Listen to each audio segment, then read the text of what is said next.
नमस्कार। आज हम एक अहम विषय पर बात कर रहे हैं आयुर्वेद के नजरिए से।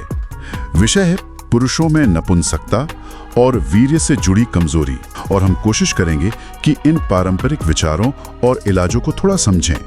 जी बिल्कुल, ये एक ऐसा विषय है जिस पर आयुर्वेद ने काफी गहराई से विचार किया है। तो शुरुआत करते हैं आयुर्वेद सार संग्रह से। इसके मुताबिक नपुंसकता का सीधा संबंध वीर्य की कमी या कह लीजिए उसकी कमजोरी से है। हाँ, मतलब पुरुष की जो रति शक्ति है, यौन क्षमता, वो कम हो जाती है या कभी-कभी बिल्कुल खत्म भी हो सकती है। अच्छा, और इसके कारण क्या बताए गए हैं? स्रोत में कुछ वजह दी हैं?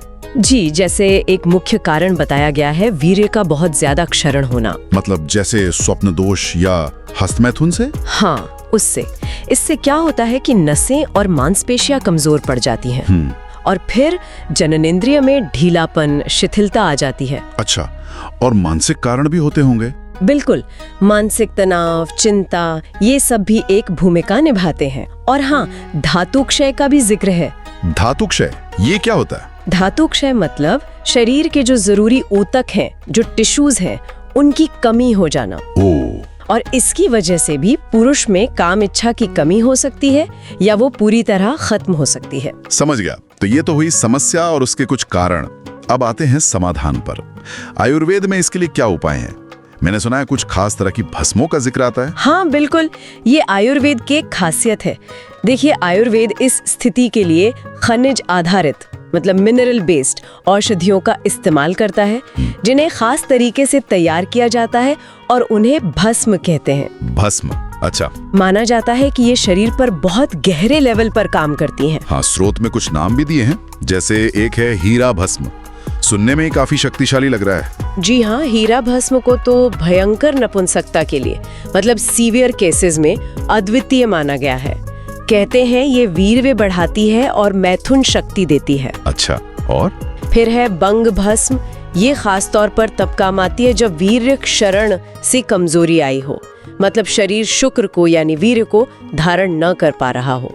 तो जो पहले कारण बताया था वीर्य शरण, उस पे ये काम करती है। हाँ, कह सकते हैं।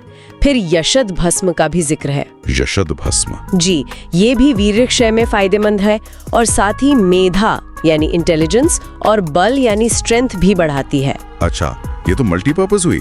और एक त्रिवंग भस्म का भी नाम है। हाँ, त्रिवंग, जैसा नाम से पता चल रहा है ये तीन चीजों का मिश्रण है, नाग, बंग और यशद। ओहो, तीनों एक साथ। जी, और ये वीर्य क्षरण को रोककर शिथिल नसों को मतलब ढीली पड़ गई नसों को ताकत देती है। तो ये सीधे नर्व्स पर काम कर रही है। स्रोत तो यही इशारा करता है।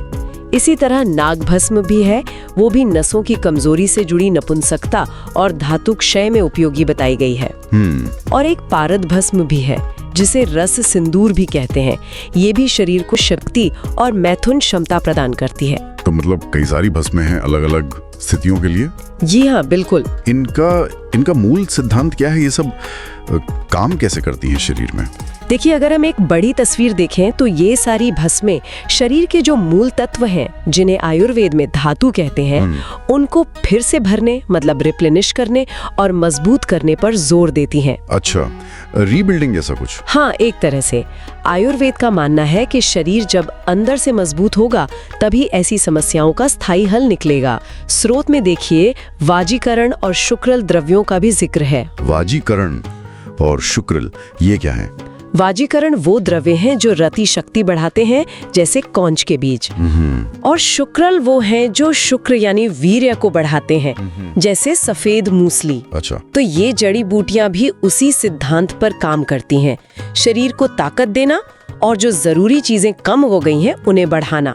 भस्में थोड़ा और गहराई से मिनरल लेवल पर काम करती हैं। समझ गया। और स्रोत में इनको लेने के तरीके भी बताए हैं, जैसे मलाई या शहद के साथ। हाँ, ये भी एक महत्वपूर्ण बात है। सिर्फ दवा ले लेना काफी नहीं है, उसे सही तरीके से, सही अनुपान के साथ, जैसे मलाई या शहद लेना जरूरी है।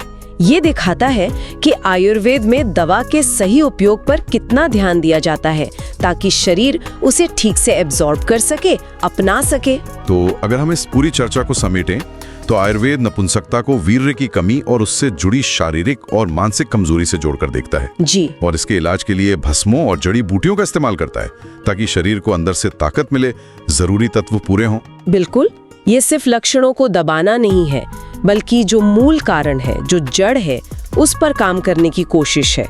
एक तरह से शरीर को फिर से जीवंत करना। सही कहा। तो ये एक पारंपरिक दृष्टिकोण है जो शरीर को मजबूत बनाने पर फोकस करता है। हाँ, और यहीं पर एक सोचने वाली बात सामने आती है। क्या?